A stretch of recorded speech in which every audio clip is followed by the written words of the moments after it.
ఈశాన్య మూలకు ప్రాముఖ్యత ఏమిటి? ఈ దిశలో పూజలు ఎందుకు చేస్తారు? హిందూ మతంలో ఇంటి ఈశాన్య దిశను పూజకు అత్యంత పవిత్రంగా భావిస్తారు. ఈ దిశను ఈశాన్య కోణం అంటారు.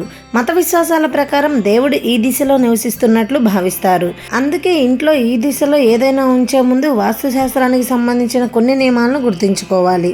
ప్రతి దిశ, ప్రతి కోణం ప్రాముఖ్యత వాస్తుశాస్త్రంలో వివరించారు. ఆ దిశ ప్రత్యేకతను గుర్తించి ఆచారాలు పాటిస్తే మంచి ఫలితాలు ఉంటాయని చెబుతున్నారు.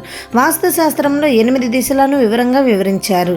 ఈ దిశలలో ఒకటి ఈశాన్య దిశ లేదా ఈశాన్య కోణం అంటారు. తరచుగా జ్యోతిష్కులు, పండితులు ఈ దిశలో పూజలు లేదా మంత్రాలను పఠించమని చెబుతుంటారు. ఈ దిశలో కూర్చొని తరచుగా మతపరమైన శుభ కార్యక్రమాలు నిర్వహిస్తారు. ఈ దిక్కున కూర్చొని మంత్రాలు జపిస్తే మనిషి త్వరగా సిద్ధి పొందగలరు. ఈశాన్య మూల ప్రాముఖ్యత.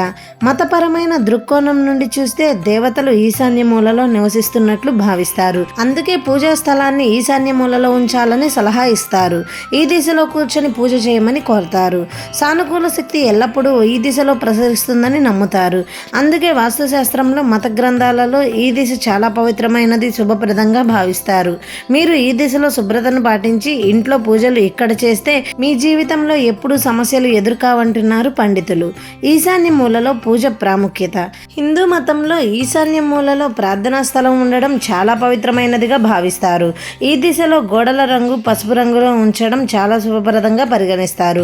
డబ్బును ఈ దిశలో పెట్టుకోవచ్చు, కానీ వాస్తు ప్రకారం డబ్బు ఉంచడానికి ఉత్తమమైన ప్రదేశం ఉత్తర దిక్కుగా చెబుతారు.